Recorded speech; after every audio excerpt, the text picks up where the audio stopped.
Peace and long life, and welcome to the Inner Light Project for our second episode. My name is Preston Prince, and with me I have... Nathan Tolley. Doug Bailey. The Reverend Derek McCarson. Beautifully said, Derek.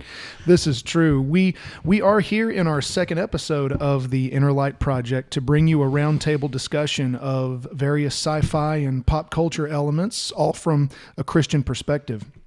The name of our podcast, as we've said previously, is drawn from the Star Trek Next Generation episode entitled The Inner Light.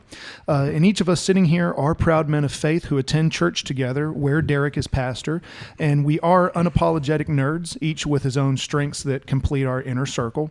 Derek, of course, is the expert on all things Tolkien, and he is our resident theologian, while Doug and Nathan are our comic book and Star Wars experts, and they will be taking over a lot of our conversation today. And to complete the circle, all of the Star Trek questions do go to me.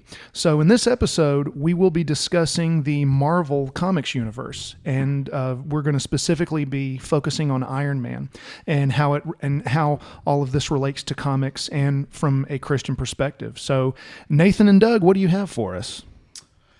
I figured I'd start out with just a little bit of information about the first Iron Man movie.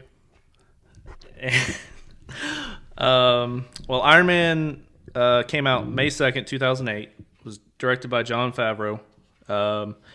It wound up, in the box office, it wound up making $585 million by the end of it. And I got the plot here I'd like to read. It says, a billionaire industrialist and a genius inventor, Tony Stark, is conducting weapons tests overseas. But terrorists kidnap him to force him to build a devastating weapon. Instead, he builds an armored suit and escapes his captors. Returning to America, Stark refines the suit and uses it to combat crime and terrorism. And I just got some, calling them fast facts. Fast facts. Number one, this is the first film set in the MCU. Start of the whole franchise.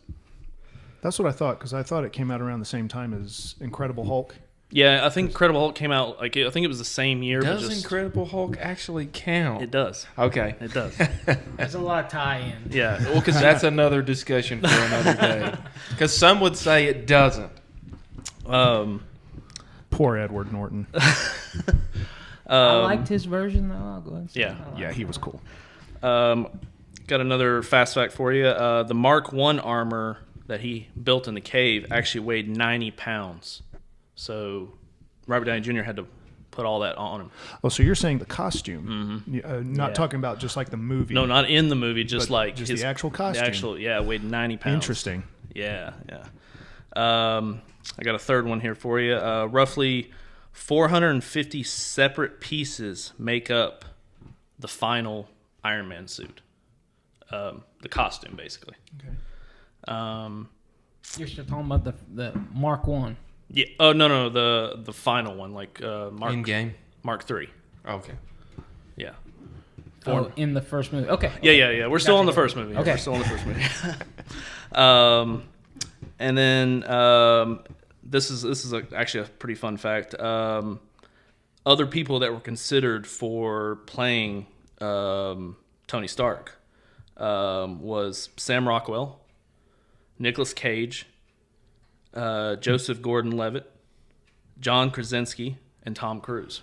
Interesting. Did not know that. That is a very interesting list of And now it's actors. hard to imagine anybody else playing that role except Robert Downey Jr. But I mean, it was like he was born for that role. Yeah. I mean, could you imagine the Nicolas Cage? I mean, first it was Superman in the late 90s. I mean, didn't it I even remember seeing a picture of him in costume. In the like, that's suit, how yeah. far Yeah. they got. His testing. Yeah, there's actually a documentary you can watch. They've got some Okay. footage of Nicolas Cage in the Superman costume. How interesting. Yes. Because it was, I have seen that. It was Tim Burton that was making the movie. Now, that would have been an interesting Superman movie, just with Tim Burton directing. I'm trying to picture. I can't even picture him as Superman. I don't care how they do his hair. I couldn't picture it. He was great in The Rock. Henry Cavill They got it with him. Oh, he was Yeah. born for that role. Yeah. Yeah. Just like, and I believe Robert Downey if I can talk, Robert Downey Jr., I believe this was one of those roles you could say he was born to play. Oh yeah. Oh, absolutely. I could maybe see Sam Rockwell pulling it off, though, because he's an amazing actor. He could have done it. So, what else you got? Well, also in the first movie, his enemy in the movie is eventually becomes the Ironmonger, and the Ironmonger first made his appearance in Iron Man number 200. Now that's one thing I was curious about, Nathan. Not to interrupt you, but like how the movies tie in with how the comics were written, and what was consistent with the comics, and what. Played by Jeff Bridges in the movie. Yeah. Yes. Correct? Yes. Probably there. The problem is these comics, they're 30, 40 years old or whatever, and it's hard to they're trying to basically take one movie and take stories from 200, 300 issues and just trying to. Because like I said, it was 200 issues before the Ironmonger came out, and yet that's the main villain in the first Iron Man movie. Okay. So It's like the Mark I armor. It was yeah. first Tales of Suspense, number 39. And for those listening, Nathan is showing us really cool covers. We apologize, y'all can't see it through audio since this is radio, not television. But we will certainly post these on our social media. That way you can see what we are seeing right now. Yeah, and this also brought. I know they're side characters, but they're still important characters. The first appearance of Pepper and Happy, and their first appearance was Tales of Suspense number 45. Pepper and Happy were actually a couple Yeah. to start off in the comics. That's interesting. So, with me not having the knowledge of all of the background coming from the comics, I go in knowing, pretty little, very little, and I see the movies, and I'm wondering, okay, how much of this is from the comics and how much of this is fabricated by screenwriters who are just trying to put a story together for the movie. So that's interesting that they're pulling these things from the comics, updating them, and then tailoring that to their particular story that they're trying to tell.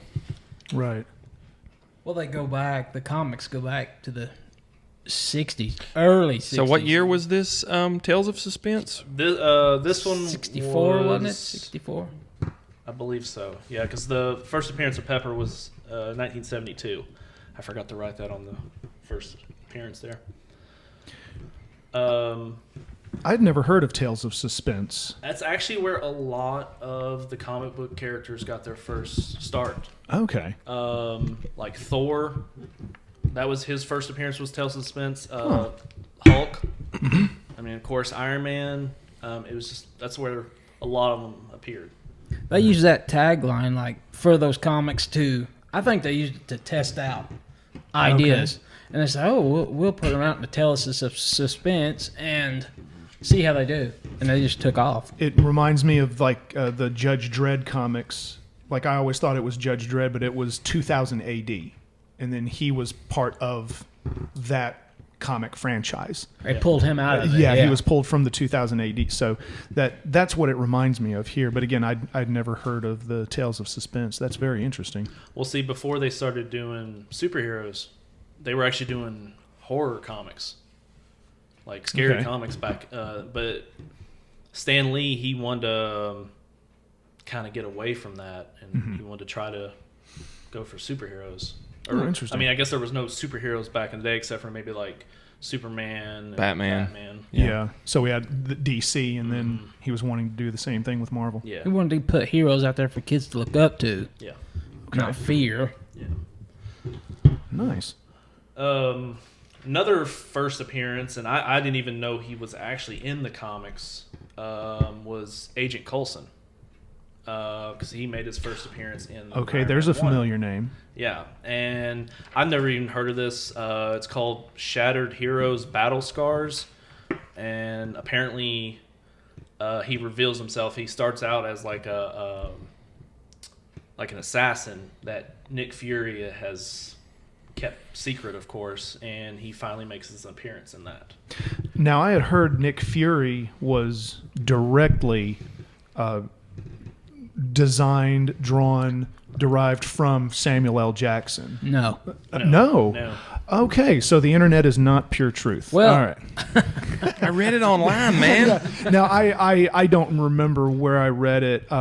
It could have been, some article from one of the many, things that I come across, but that was originally my understanding of Nick Fury. Well, originally they did it that way for the MCU of today. Okay. They decided to use his likeness so they could draw him into the movies, and then he made his way into the comics Okay. of the Nick Fury. But the Nick Fury was actually I'm sure you got a picture. They actually, let me tell you this. They actually drew the character first. They got Sam Jackson's permission to make him look like that, and he was like, "Yeah, I'm totally cool with that." But Nick Fury originally started out, as a white guy. Okay.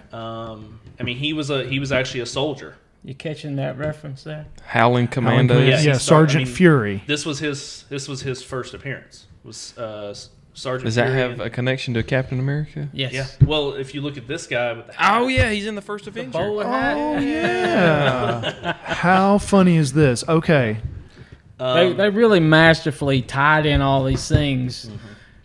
Yeah, and so what's interesting too about this is you get this from the comics, and they build it with the Marvel Cinematic Universe, but there's a lot of overlap in the villains between Iron Man, Spider-Man, Thor, and so on. So they all kind of fight the same, same villains, but that crossover doesn't take place later on into the Marvel movies, but in the comics they're all fighting each other. Oh yeah. Yeah. Yeah, because a perfect example is with Spider-Man. Spider-Man made his first appearance a long time ago in his own comic, but then his first issue of Amazing Spider-Man, he was the Fantastic Four made an appearance, because the Fantastic Four are a little bit older than Spider-Man, so that's how they started crossing over a little bit as they started going. An interesting side fact, most everybody's seen Endgame. Yes. I know I'm like Spoiler. maybe a spoiler. The final armor he has, the Nano Armor, the one he actually used to fight Thanos and got stabbed and all that, was stolen. It was a stealth armor, and it got stolen by Doom. Who's from Victor Fantastic Four, right? Yeah. Yeah. Oh, okay. And you see, it was a stealth nano armor, and you could change color. You see Doom with the silver armor on and the green cloak. That was Tony's last armor he wore when he died. Doom stole it in the comics and wears it. Interesting little fact. That is it. Yeah. No, those are Well, those that's are cool. cool little That's cool. tidbits. I guess another first appearance that they introduced in the movie was James Rhodes, Rhodey. He first made his appearance in Iron Man number 118. And he becomes Iron Patriot, right? That's later. Okay. Actually, no, he doesn't. Actually, he doesn't even become Iron Patriot in the comics, but in the movie, in the third one. We'll get to that later. We're jumping the gun, but that's okay. It's okay. Let's let the conversation flow. Yeah, Amen. Pretty much, James Rhodes didn't become War Machine for a while in the comics. It was at least another almost 200 issues before that happens. Okay. Because the way I remember it in the movies, it was around Iron Man 3 when I guess you could say he becomes War Machine, or he at least... It's the end of 2, right? 2, Yeah. So they have that big battle in the... It's been a long time since I've seen 2, but when you said that, I remembered that now. Yeah. Iron Patriot Yeah. was the name they brought out in 3. Yeah. Okay. Yeah. So, any other... I found some really cool villain crossovers in Iron Man. I'll throw out some names y'all might have heard. Yeah. Norman Osborn. Oh, Spider-Man? Yes. Oscorp. Of course, we talked about Doctor Doom. Another little neat crossover is in another MCU movie. I know this one's Iron Man based, but these are in Ant-Man and the Wasp. The Ghost. Remember the lady that played that was actually a suit of armor that Tony had made. It was made to fight him, I'm sorry. It was one of his villains made him to fight against Tony. Mm-hmm. And that was actually a ghost armor. That was one of the villains that was originally to fight him. Okay. Ultron, of course. That's the second Avengers Yeah. movie, right? Let's see here. Aldridge Killian, which he was actually, his company, AIM, which was Advanced Idea Mechanics, was a branch of Hydra. Oh, okay. So, does he make a appearance in one of the movies? Isn't that from 3? Yeah. That's Iron the Man villain 3. in 3. Yeah. Yeah. He was the one that Guy Pearce played. Yeah. You see him at Gotcha. the beginning. Yes. He Yeah. gets rebuffed on the Right. hotel. Yes. Tower. Yeah, Right. Gotcha. Yes. And he comes up with the whole chemical that... You know who I really thought was a great villain was Justin Hammer. And he was well played. He plays a pretty decent role in the comics. Like you hear about his, especially just the Hammer Company, because apparently there's a whole group. You might have some information on that, Doug. Well, I know his first appearance was in Iron Man 120. I don't know if you have that one. And it was 1979. Yeah, 120. Nice. Some of us were not born yet. Hey. I just said some, And, Justin Hammer, he definitely has like a massive role. He's always like on Tony's heels. So he's chasing him. It's essentially like capitalism. There are two companies fighting. You got Hammer Dynamics and Stark Industries going head to head, which, I like the way they did it in the movies. They still got, in the comics, Hammer's a lot smarter than they played him out to be. They really dumbed him down. In the movies, I thought. But we'll have to see where it goes. I really enjoyed it, though. I liked Rockwell's version of him. Well, it's almost like his technology was like a cheap knockoff of Tony's technology. Speaking of, we kind of branched out into... We're kind of bouncing around all the Iron Man movies, but the Mandarin, the character in the movie, was totally different from the comic book. The Mandarin in the comic book was the leader of the Ten Rings. And you remember in the first movie, they had they kept him in the original cave when he built the first Mark I suit. And the guy come out and said, I'm the leader of the Ten Rings. He had the bald head. He shot the missile at him. So, really, the Mandarin is the leader. So, and they don't bring up the Mandarin until Iron Man 3. Yeah, so let's talk about that for a second because I just want to get y'all's feel on this. But I kind of felt like the Mandarin, as they had him built up in Iron Man 3, and then you get the revelation that he's just a sleazy old man. I thought that was a big-time letdown for me. Well, that's why I think that's why Iron Man 3 is like of the trilogy, that's the worst of all of them. Because I think it also had something to do with the fact that Jon Favreau didn't direct it.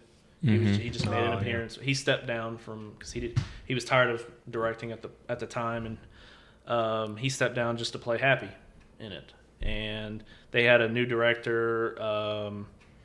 Actually, I think I have some information. For me, that what you were saying, Derek, about the Mandarin, from some of our most recent conversations, my perception of the Mandarin was Iron Man 3. I knew nothing about what you guys had told me recently about it, and so for me, it kind of changed my perception. And I agree with you, Derek. That is kind of a letdown when you learn how that villain was drawn out in the comics and how they had developed that character on the comic book side of things. Yeah, like they got the name the 10 Rings because he had a ring on every finger, and each one had a certain power. Okay. He could actually shoot. He had an ice ray out of his one ring. I can't think of the ring, not his ring finger, point finger. He could mental telepathy.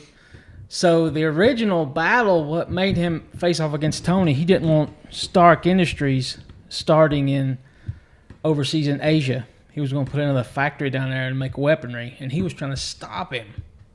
So he actually is very honorable in the comic, and he wanted to fight a duel against Tony. And he says, if I win, I take over Stark Industries, and I'm moving it out of Asia. But if you win, I'll step back. So they fought. Tony beat him. So he stepped back, but he created a villain, so to speak. Interesting. Yeah, I felt like they dropped the ball with Mandarin. They could have done a really cool exposition with him, really built him up. One thing we've always talked about in our own banter about comics and the movies, we all know that the villain makes the movie, right? Oh, yeah. Because the hero is only going to be as great as the opposition that he faces. And so one of the weaknesses that you hear a lot of times people talking about in some of the Marvel movies is that the villains are pretty weak or they're one-dimensional and they're not really drawn out very well. And I felt like that was one of the Achilles' heels in Iron Man 3 is that the Mandarin didn't live up to the hype. It was like we wanted the Mandarin, but what we got was Russell Brand. Yeah. That was because when you heard him using his normal voice, that's where my head immediately went when I originally saw that movie.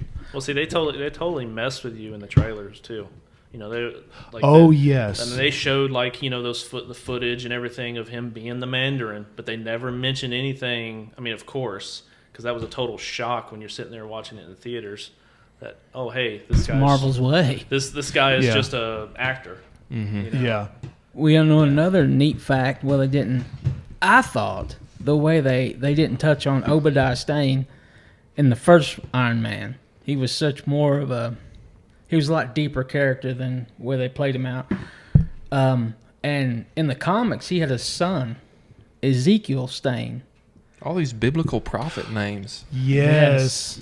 And he was also a genius, a tech genius, and he ends up being, a villain to Tony Stark and Iron Man later on. He produces his own armor, and I'm pretty sure he leaned toward bioweaponry. So he come out with suits of armor, but they look almost like a World War II oxygen mask. They have the tubes. He had different gases to. It was kind of like it reminded me in the Captain America. No, sorry, wrong movie. It was Wonder Woman. The German lady technician built the gases that could bust the glass and stuff like that. Yeah. That was his little thing, what he did. Well, and that's the neat thing about how some of those movies tie into certain historical types of things, like with Wonder Woman, with the First World War, and and even how the movies, or going back to how the comic books were written, the comic books kind of go along with the history of the time they were written, or maybe a little bit before, and then when you see the movies, it's almost like they do the same thing with modern type issues, and touching on some of the things that we may be seeing around us in the world today, and using elements from the original comic books to pull into that, and still give you the little Easter eggs to the fans, and still, but the stories are so much bigger. The comic book stories are so much bigger, and they got so much to draw from. They really do a good job condensing into a 3-hour movie or a trilogy. It's kind of like a discussion we had about Tolkien. The Hobbit and all the Lord of the Rings movies, but you could never film the Silmarillion because it's too big. Yep. Derek is our first yay vote on that one.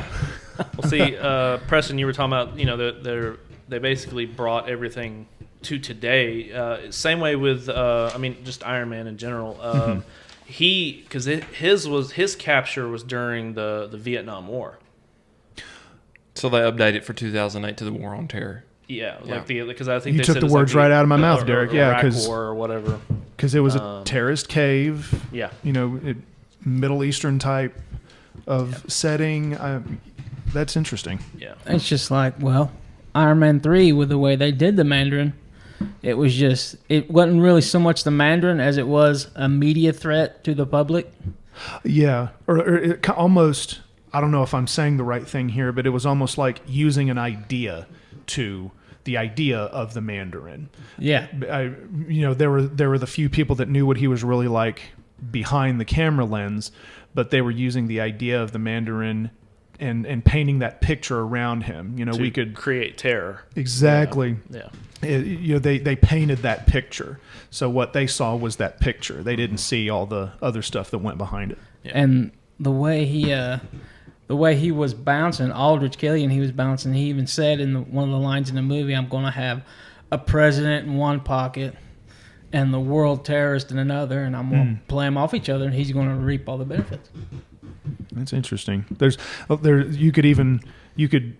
could make historical connections to that, of people throughout history trying to play one person off to another, and all Derek, that. our historian here. Historian and theologian. So,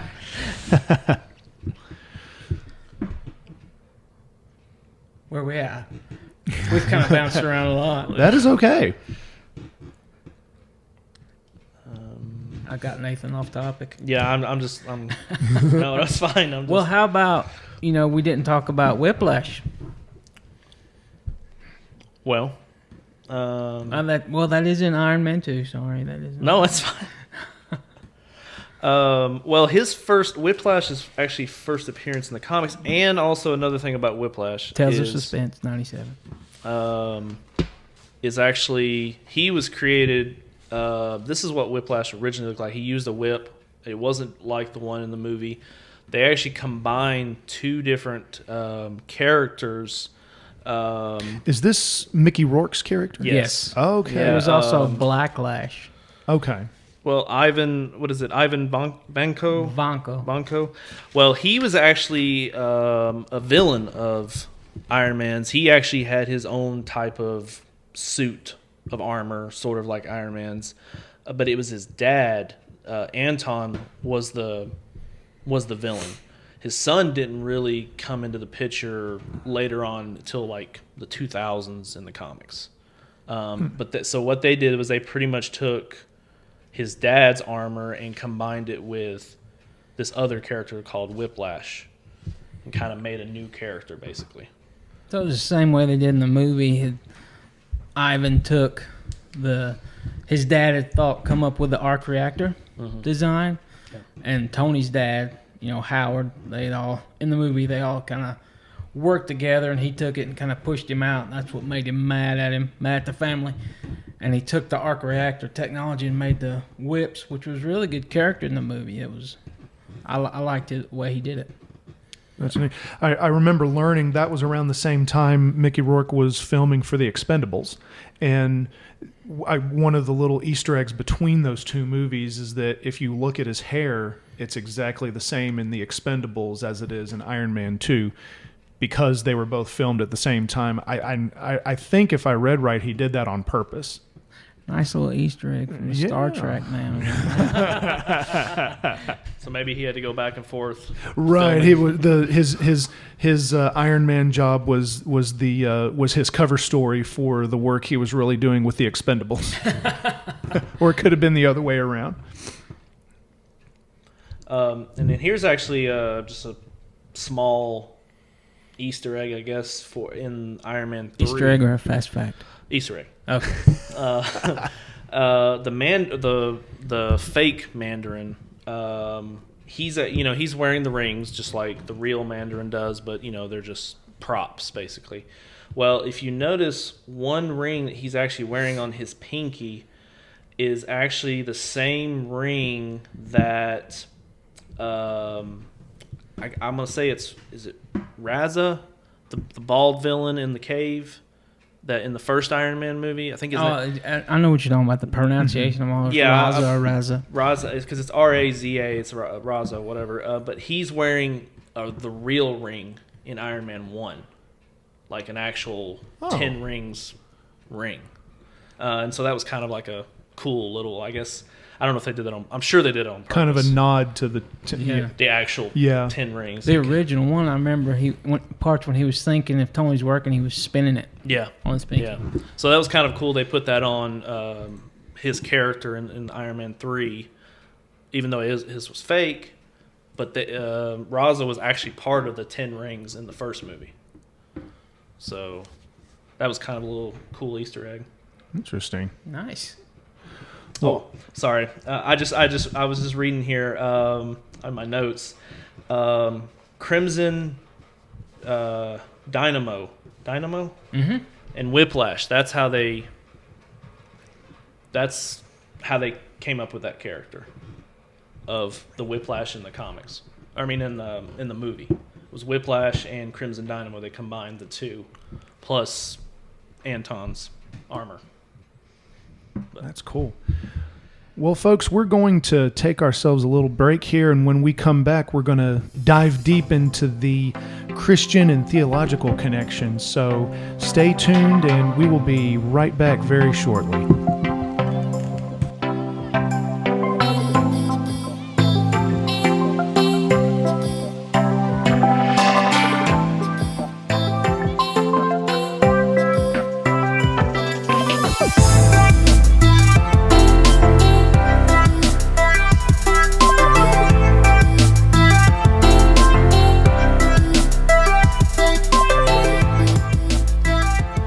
Welcome back, everybody, to the Inner Light Project, and we're going to be continuing our discussion of the Iron Man movies from the Marvel franchise. So, what we're going to do is talk a little bit about the theological Christian perspective and connections that we're able to draw from these different movies. So, Derek, what do you have for us?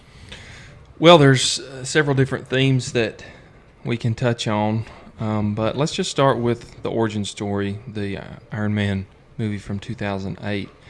So one of the most obvious connections that I see there in the beginning is the theme of crisis bringing change. So one of the things that makes Tony Stark so relatable to the audience is that he's a pretty flawed character, especially in the first movie. He's sarcastic, he's selfish, he's arrogant. He describes himself as the genius billionaire playboy philanthropist, I think, in one of the later movies. Verbatim. So outwardly, he's very successful, but really, at his core, he's a man that has everything and nothing. And the first movie sort of opens that up and lets you see that. When we first meet him, he almost perceives himself to be godlike, and especially during the weapons test scene in the first Iron Man, he stretches out his arms and drops the bombs, and of course the mountains explode behind him. And in fact, I think he actually names the weapon Jericho. Yes, Jericho he does. missiles. Yes. Which, of course, is a connection to the city in Joshua chapter 6 that God helps the children of Israel defeat and causes the walls to fall down. Interesting biblical connection there. When his arms were spread like that, that was kind of a feeling I got when I was watching that part. Was he's putting his arms out as if he's godlike, but at the same time he's the one in control of all of exactly. it. He's even controlling the explosion and at the same time as a businessman just trying to sell himself and how powerful the he is. theatrics of it, making that's the right word. Yeah. So this theme of crisis brings change. So that's how we meet Tony Stark. And in the beginning, he doesn't understand really how his weapons are creating death and destruction around the world. Maybe he does understand it, but he doesn't really care. Just care more about the money. Right. So it's only when the caravan that he's in is attacked and then he's taken hostage and he's in the cave, and now he begins to see how his creation is bringing evil and death and destruction on the world. Slap of reality. because the weapons now fall into the hands of the terrorists, right? And so it's in that captivity where now he has to rely only on himself. He doesn't have his money, his comfort, his connections to powerful people, and so on. His technology, it won't save him in there. Yeah. And so the cave experience is kind of a moment there. It's a gut check where he can reflect on his life and the choices that he's made. And of course, there's an older mentor in the cave with him that kind of helps him to understand what's really a priority in life. I always thought that, speaking of that, you would think of that as like the Holy Spirit. He was always like trying to guide him in the cave.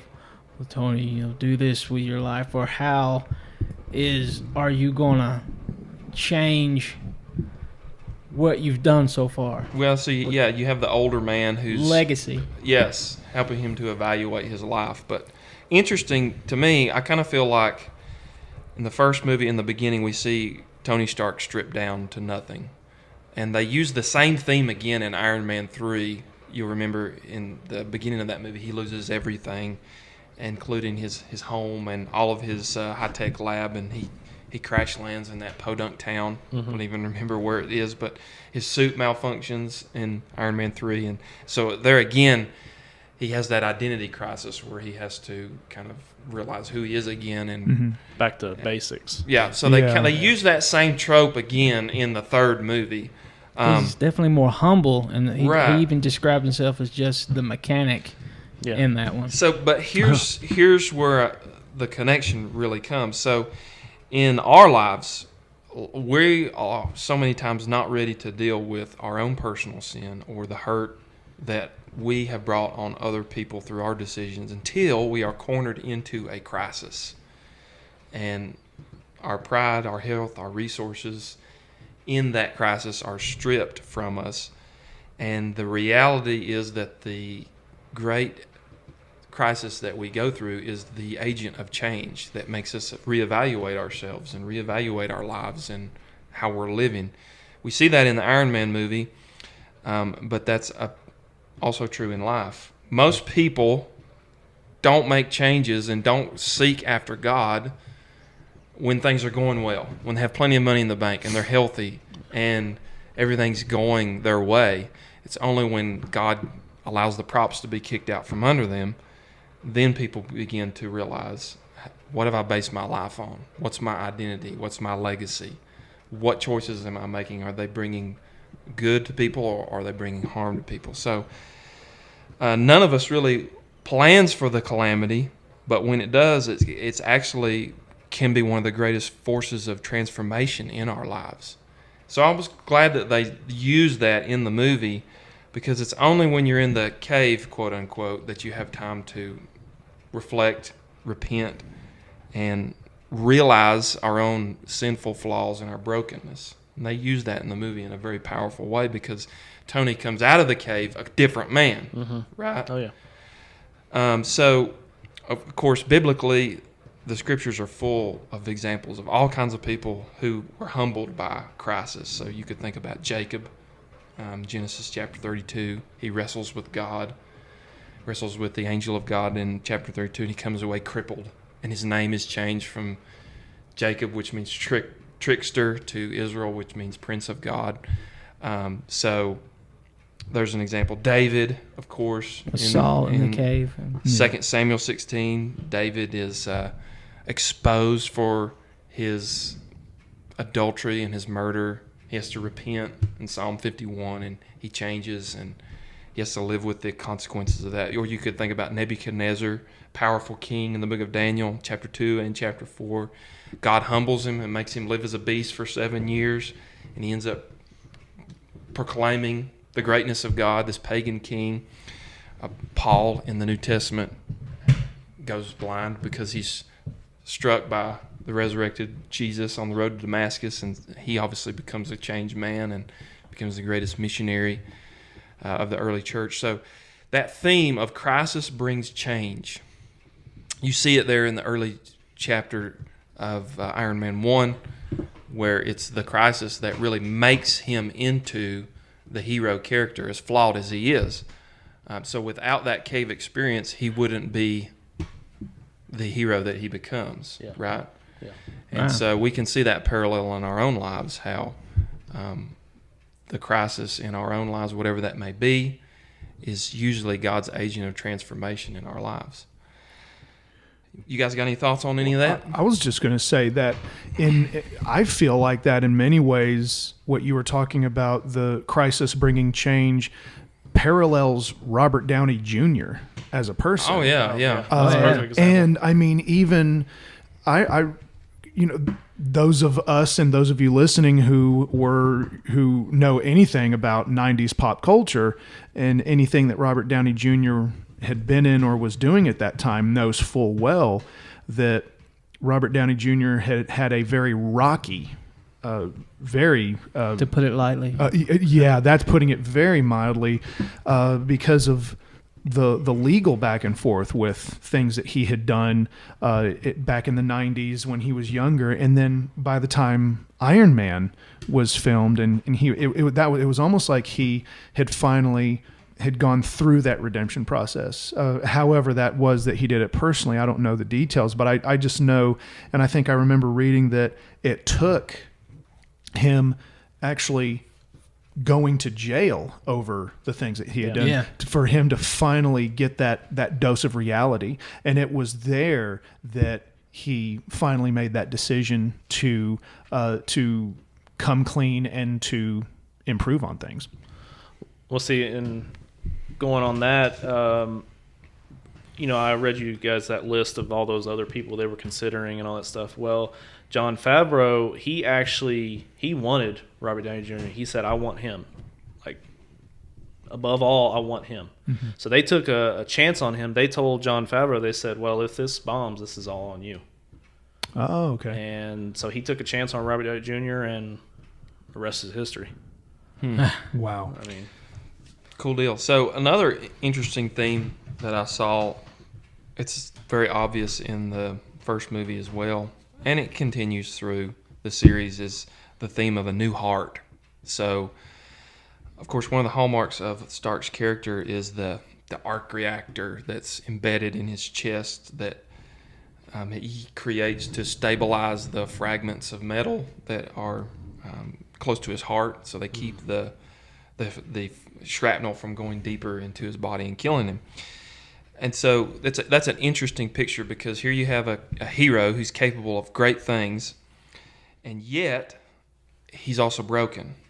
His heart literally is corrupted by this metal that's poisoning him from the inside out. He lives in the shadow of death all the time, right? Because if the technology fails, I mean, he's a dead man. And they explore that a lot in the movies. And so were it not for that technology, he wouldn't have made it. So I think that's an interesting picture, because the Bible, that's how it portrays all of human nature, that we're fallen and that our hearts are corrupted. We're poisoned by this thing called sin. And of course, when the Bible uses the term heart, it's not referring to the physical organ that pumps blood through our body, but it refers to our soul. So the heart in the Bible is the soul. It's the seat of the mind, the will, the emotions. It's the moral compass. Now, the Bible, of course, has a lot to say about humanity's heart condition. Jeremiah 17:9 says that the heart is desperately wicked. Who can know it?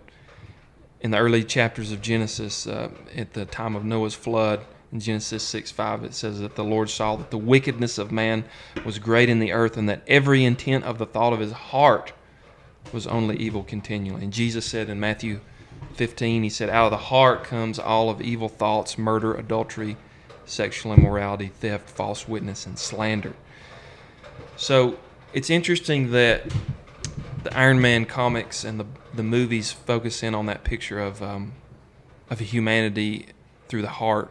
Humanity is capable of great good, great compassion, love, empathy, selflessness, beauty, the arts, being able to create. All of these things we can do and invent as human beings, but at the same time we're also capable of terrible evil. and ghastly, horrific things that we see down through history and every day in our news feed. So, you have the picture of Mother Teresa on one hand and then Hitler on the other. And it's all bound up within our human nature. And that's an interesting image, I think, that they portray through the character of Tony Stark, where he's a hero capable of great good, but also his past, checkered past, that he has to repent of, bringing all that death and destruction on the world. And, of course, that's symbolized through his heart, which is corrupted and in need of change. So, interesting, though, the Bible talks about that we need a heart change. We need a heart transplant. And Ezekiel 36:26, the Bible says that God will give us a new heart and a new spirit. And God says, I will take out of you the heart of stone and put in you a heart of flesh. Of course, David, when he repented of his great sin in Psalm 51, he says, create in me a clean heart. And so, of course, that's where the gospel comes in. And the gospel addresses man's sin problems and gives us forgiveness and a new nature. If any man be in Christ, he's a new creation. The old has passed away, the new has come. So I find that a very provocative picture that comes out in the Iron Man character, and that we all have to have that heart transplant if we're going to become the people that God wants us to become. I think the way it's beautifully broke down, Derek. I like the way, like in the first Iron Man, you see him, he's fallen, and when he comes back, his past started catching up with him in the form of Obadiah Stane, and I think it's very interesting. They use the name Stain, like stain of sin, and he's chasing him down. He's the pure evil. It's like his pure evil part of him was coming back, saying, "Oh no, come back to me. We need to get you back into doing ironmongering," and So it's temptation. Yes. Yeah. So interesting connection here with Obadiah Stane. So in the Bible, there's a minor prophet by the name of Obadiah that God raises up to pronounce judgment on a nation of people called the Edomites. And if you know anything about Bible history, the Edomites are a descendant of Esau. And Esau is the older brother of Jacob, who they're born twins in Genesis chapter 25, and they come out striving, and Jacob has a hold of Esau's heel. It's a very well-known story out of the Bible. So it's interesting that they select that name, Obadiah, for the foil against Tony Stark, because if you go and you read the book of Obadiah, tiny little minor prophet book, if you go and read it, it's not good bedtime reading, because the whole book is about how God is going to bring destruction and wipe these people off the face of the earth for their treachery against God's people. So it's interesting that they select that name. I don't know if they knew where that was coming from, but you can see how that would also connect back to the Iron Man story, because here's this guy who is, if he follows his voice, it's going to bring death and destruction back into Tony's life again. I don't think it's an accident. When these stories were written, these comic books, they definitely, a lot of the people that wrote these they were heavily, seated in the gospel, and you can see that when the stories were written. So I've got a couple more themes here. You guys want to touch on these? Let's go for it. Did anybody have a comment you wanted to say about the heart?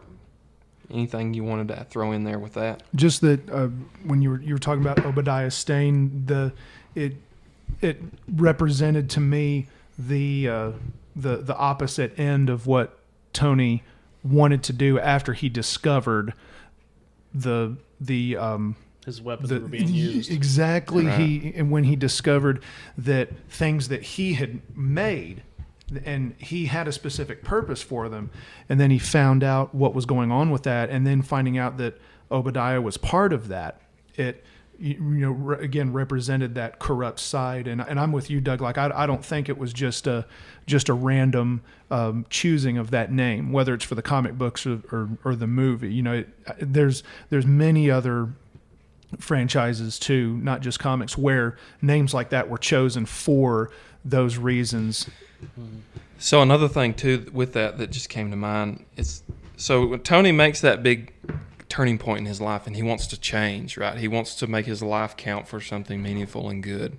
And if you've ever done that in life, or you have somebody that you know who's tried to turn that corner, maybe they've dealt with addiction and they're trying to get clean, or maybe they're trying to escape a broken home situation, or whatever it is that they're facing in life, and they're trying to make that change. There is always that person from your past who will come back and confront you and try and bring you back into the old way of living. I mean, that's a great connection. But that's true in your spiritual life as well. And if you're trying to serve the Lord and trying to live by faith and trying to make a break into a new kind of lifestyle, you will always have somebody from the past or from the lifestyle you're trying to escape. Like crabs in a bucket. You know, you got the one crab trying to crawl out, and then the others pulling back down again. Yeah, it's always, somebody in your family. Right. Everybody experienced that. Well, I know what you did when you were 16. Oh, yeah. You're trying to say I'm doing something wrong. It's same story. Yeah. So I've had family members deal with drug addiction, and they would get clean for a little bit, and then they would relapse. And one of the trigger points of the relapse was friends. And so the only way that this individual got clean finally and was able to turn the corner in their life was they had to completely remove themselves from that context and from that location to get away from that friend base. So your mom always said, it's the friends you hang out with. Yeah. Well, my wife and I recently had a conversation kind of on that subject, because she was bringing up someone that she knew, and the point being that if it's either a drug addiction or something that you're trying to come out of, that you've been facing in your life, and you're trying to turn your life around. And one of the things I've always believed is, anyone can overcome those hurdles, but for us, when you decide to make that change, you accept Christ, and that's only the first step, and it's no guarantee that things get easier afterwards. Right. For many people, especially in hard. especially in the situation Derek was talking about, I feel like for people in those shoes, it can become much harder afterwards. All right. That's a great insight there, guys. But another thing that I see in the Iron Man movies is the idea of a hero with scars. And so I'm pulling this from Iron Man 2. There is a great line, maybe my favorite line of the whole Iron Man trilogy, and it's spoken by Whiplash, Ivan Vanko, and he's plotting in that movie to try and take down Tony Stark. And he has this line, and I'm going to quote it. He says, "If you make God bleed, then people will not believe in him." And I think that's a fantastic line from that movie. By the way, Preston. Oh, here we go. I kind of feel like that Vanko maybe acquires that conviction from watching an old Star Trek episode. Oh, and the episode that I'm thinking of is called The Paradise Syndrome. Yep. And if my memory serves correctly, in that episode, Kirk and company land on an Earth-like planet, and they revive a child with resuscitation. Mm-hmm.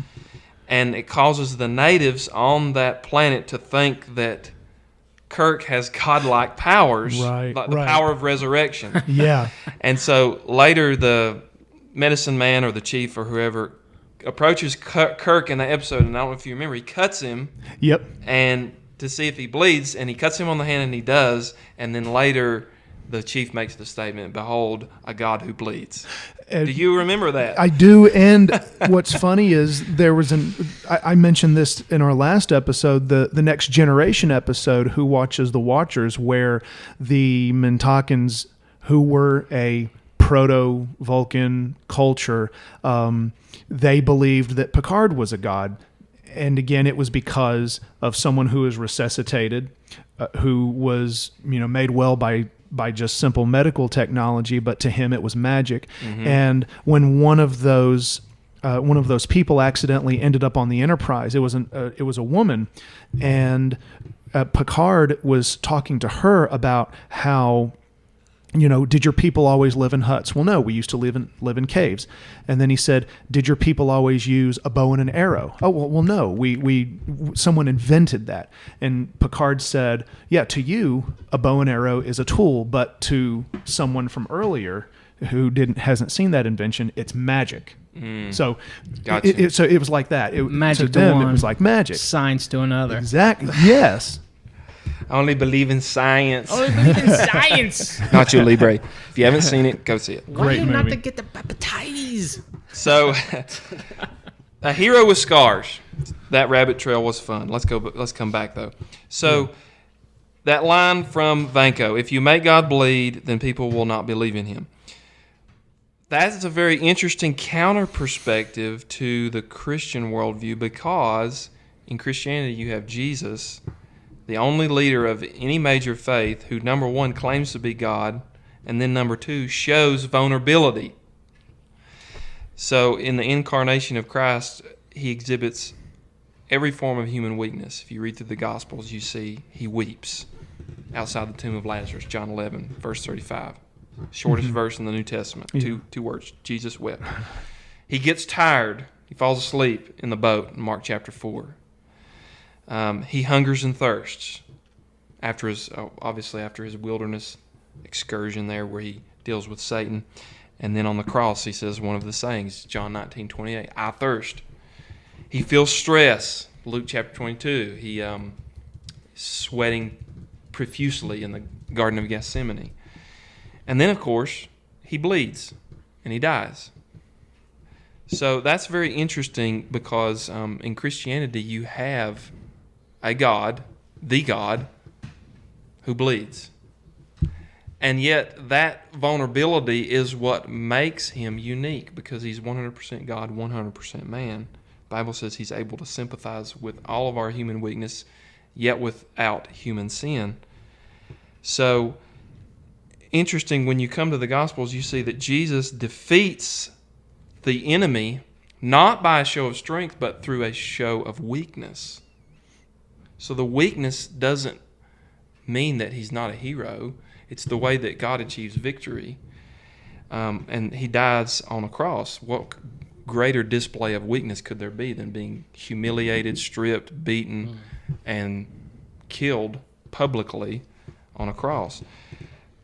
I say that to point to the fact that Christianity is the only faith that I believe adequately deals with the problem of evil and suffering, because you have a God through the person of Jesus Christ with scars. Yeah. He's the only one who enters into the great problem of human suffering and partakes in the pain and tastes death. And I find that to be a really provocative thing, that the villain thinks that this is the way that I will destroy the hero. I'll make him bleed, and then everybody will see that he's just a man. In Christianity, it's the very thing that brings upon our salvation. And that's the way that God achieved victory over the enemy, was by allowing Himself to be vulnerable. So I thought that was a pretty interesting thing. You guys want to throw anything there? It's a and I mean this from a spiritual standpoint, it's a very human connection. When we talk about how when Jesus lived His life on this earth, He lived a very real, very human type of life. And I mean that as in he had a childhood. He grew up. He worked a job. Right. He bled. He did everything that we physically can do. And I've always believed that part of why that happened was so that we can see that and know, kind of like what you were saying, Derek, that we as people, as just flesh and blood human beings, have that connection with a God who knows and who can sympathize what it is to be us, what it is to be just a flesh and blood human being, but a flesh and blood human being who is seeking Jesus, who is seeking something more than themselves. Mm-hmm. come to seek and save the lost. That's what he says. Yeah. All right, one more connection.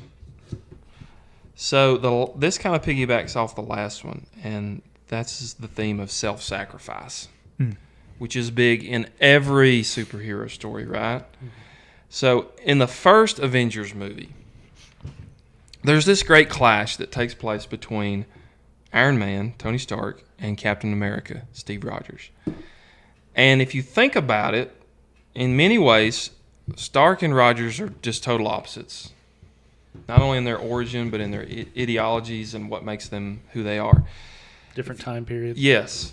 So Stark, think about this. He's a man with limitless resources. And yet, in the beginning of his story, he lacks the moral character to be a hero, right? He has to discover that. Oh, yeah.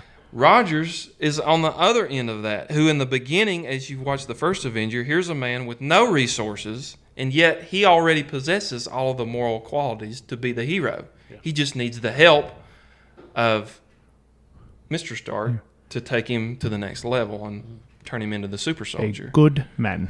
Yes. So you've got these polar opposites. They're coming at it from different directions. So different perspectives on nearly everything.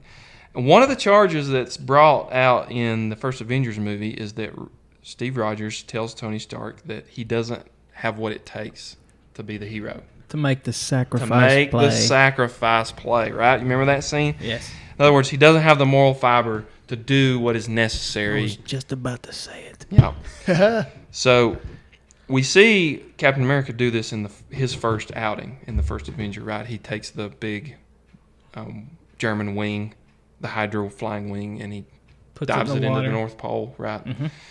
To save the people of New York.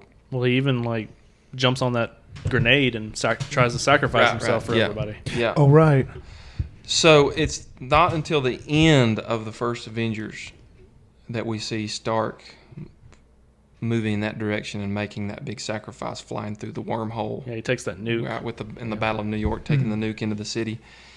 And even though we suspend our disbelief because he falls back through the wormhole, right, and he's fine and he lives to fight another day. But we see in that, okay, he's finally discovered within him the ability to sacrifice, to willingly lay down his life. And so the payoff for that is, of course, the end game, right? At the very end, where he puts on the gauntlet, the Infinity Gauntlet. And spoiler alert. Spoiler. You just went 10 years in the future. But as much money as that movie's made, it's very likely that most everyone has already seen it. So the snap is interesting because it wipes Thanos and all his cronies out of existence. Well, because he knew that was the only way that Thanos could be stopped. Because he keeps on coming back somehow. Right, out of the 7 some odd million, what does Doctor Strange say? 14 million. 14 million. Yeah. There was only one way. The only way that Tony had to sacrifice himself. So here's the thing: the snap is the way to defeat the enemy, but it also is going to cost him his life, right? By the way, Thanos, if you don't know, that's a Greek word that means death. Just throw that out there. It's fitting. Very fitting. And what does he say? That. What does he say in the movie? I'm inevitable. Yeah. Yes. Right? One of his great lines. Yeah. Well, even in the comics, he was obsessed with death. Yeah. Right. So he wanted to impress death by killing. Now here's the gospel connection. So that's at the core of the gospel. Jesus says, "Greater love has no man than he to lay down his life for his friends." John 15, he says that. So Jesus is the sin bearer. He's the Lamb of God who lays down his life for fallen humanity. He's the just one dying for the unjust.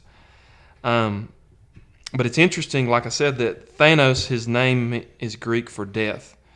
And so the way that Tony defeats the embodiment of death is by giving his life. The way that Jesus defeats death for us is by giving his life. And of course, then you have the resurrection later on, 3 days later. So I see that as a clear connection too. And of the 14 million some odd possibilities that we referenced, there was only one way, right? Tony had to sacrifice himself. Yep. That was the only way that they could win Yeah, against such a formidable enemy. Mm-hmm. Well, likewise with the gospel, Jesus is the only way. there was only one way, Mm-hmm. and the perfect sinless Son of God had to lay his life down for you and I in order to defeat the inevitability that comes to all of us, which is death. Yeah. So I think the connections are just crystal clear there. Yeah. And I see that. Yeah, Tony was definitely, of course, he had to sacrifice himself to save his family and pretty much all of humanity. I mean, every creature possible, that's what he had to save. Mm-hmm. So there's an even deeper connection, though. So with the snap, right, it reverses the curse, so to speak, right? Whatever reality has been placed upon earth and all those people who were wiped out of existence by the first snap, the second snap, right, reverses all Brings that. them back, yeah. Okay. It does nothing else but just brings them back. Alternate universe guy. So the deeper connection of the gospel is that's exactly why Jesus died, to reverse the curse of sin and death. So through his sacrifice, he is going to restore, redeem, and resurrect. So our whole world that's been blighted by sin and death and corruption, through Jesus' sacrifice and death, he's bringing about a total restoration of everything. So those who believe in him have eternal life. He's going to restore the earth to a Edenic-like paradise that it was in the beginning. So the curse of sin will be rolled back just like the snap. Mm-hmm. I don't know if they were reading the Bible when they started formulating a lot of these storylines, but it's taken directly or inspired directly from the biblical text. But see, also Thanos, he wanted to, with his final snap, like the in game, he wanted to destroy everything and then basically rebuild it in his own image. Right. Basically. So he was pure death right there. He wanted to kill everything. Mm-hmm. We started this podcast today. We talking about Iron Man, Tony Stark, and he was definitely had his flaws. He was a flawed individual. And Nathan had brought some awesome little visual cues, and I just seen in the corner of my eye one of the little. It's a very significant comic book he brought with us. It was a Marvel Comics Iron Man number 128, and it was where Tony directly Hobo Iron Man was he was facing his alcoholism. Yeah. Demon in a bottle. Interesting. Demon in a bottle. And see, that's actually what Iron Man 2 was loosely based off of. Really? Yeah, because if you notice, he's dealing with that Palladium poison. And so he's kind of just, hey, I'm going to die soon, so I'm just going to do whatever. And live it up. Yeah, he loses his company, and that's actually what happens in the comics is he winds up, giving away his company because he's drunk most of the time in it, and he just doesn't care. Just kind of living like tomorrow's not going to happen. Yeah. And that's what happens in the movie is, he's giving up his company, he's giving it to Pepper. He lets Rhodey take his suit. And he's just... That's interesting. I'm glad you brought that. Yeah. So one thing that I love about all of these Marvel movies and really all superhero movies is that, they're fun. They're an excursion. They're an escape. Love the special effects. Love the storytelling. It's great for kids, but, man, you can take it so much deeper than that if you have the worldview and the foundation to be able to do that. And, that's one thing that I'm looking forward to doing with my son, Daniel, as he grows older and gets more and more into watching movies and things like that, is helping him think through these things from a biblical perspective to see that, this is fun and it's great to, have this big sandbox in the Marvel universe where we can play in, but to notice that it has real connections to our faith, and so we view the cinema through that lens, and our faith informs what we entertain ourselves with. It's funny you say that, Derek, because my dad is a pastor, and he is in many ways single-handedly responsible for the passion that I have for stories like this, for for what I love with Star Trek, for all the different things that I watch, and I always felt he never directly said that, but I look back on it, and I feel like he was that influence at that time, opening those doors for me to be interested in those things, because he could see the same, like what you see. In looking back on it, I feel like that is why I got into those things as a child, was partly because I just saw my dad watching those things, and I would say, "Dad, I want to watch that," and he was like, "Oh, well, sure, here, I'll record it, and you can watch it in the morning," and the rest was history. Yeah. Awesome. Well, Doug and Nathan, do we know anything about the future? I mean, we know what happened in Endgame. Yes. But is there a future for Iron Man or no? Okay. I mean, at this point, so it's nothing. Okay. They're not going to get Nicolas Cage to do a spinoff. There's some divergence here.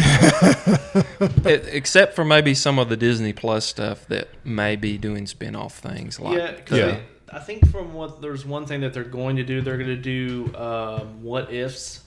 Because that was a whole comic series. It's called What If, and it's going to be like an animated series on Disney Plus. Yeah. And apparently, from what I've been reading, Robert Downey Jr. is going to come back because I guess they're going to be in an alternate What If universe or whatever, and he's going to come back and play Tony Stark again, just for like the one episode, make an appearance or whatever. But other than that, I mean, I think we're Don't say it. done with Iron Man. It ain't over till it's over. It ain't over. I ain't heard no bell. But I do have some fast facts if you guys want some more. Yeah, let's hear a few. Okay. Go ahead and read them off before I totally debunk your worldview on that. Let's see. Okay, actually, this is a pretty good one. For Iron Man 3, the director, his name's Shane Black. I guess I'm too far away from the microphone. Lean forward, young man. Shane Black, he's the one that directed Iron Man 3. And I don't know if you guys know this, but Shane Black played Hawkins in Predator. The one with the glasses. Oh, my goodness. Oh, not that guy. Oh, my gosh. Yes. Well, and when Derek was bringing up the bleeding part, I immediately thought back to Predator, where Schwarzenegger said, "If it bleeds, we can kill it." Yeah. How funny! I ain't got time to bleed. For you youngins out Like there, an Alabama tick. for you youngins who haven't watched Predator, That movie is a you masterpiece. probably should go back and check it out. It's on one of the streaming services, I'm sure. You got one last fact for us there, Nathan? Let's see. I mean, it's kind of, it's not really has to do with Iron Man himself, but the woman that Tony was fighting in the restaurant in Iron Man 3, her character is actually, I don't know if anybody knows this, but Man-Thing's ex-wife. And Man-Thing is basically Marvel's version of Swamp Thing. Oh, I remember Swamp Thing. Yeah, but her character is actually helped create Man-Thing. I mean, it was kind of just a cool Easter egg that they just threw in there because her name is the same name as Man-Thing's ex-wife. That's a deep cut, man. That's very deep. Doug is chomping at the bit over here to Go ahead, something. Doug. Yeah, let's hear it, Doug. Okay. Speak, O toothless one. Yeah. Do you have a mint? Okay. Okay, this is where I think they possibly could go. Which is I think they'll do it because there's money there. So, Iron Man. We all know the way through every single iteration movie in the MCU. His suits have changed, and his AI has changed. Went from Jarvis to Friday, then Edith. Edith is who he gives to Peter Parker. Right.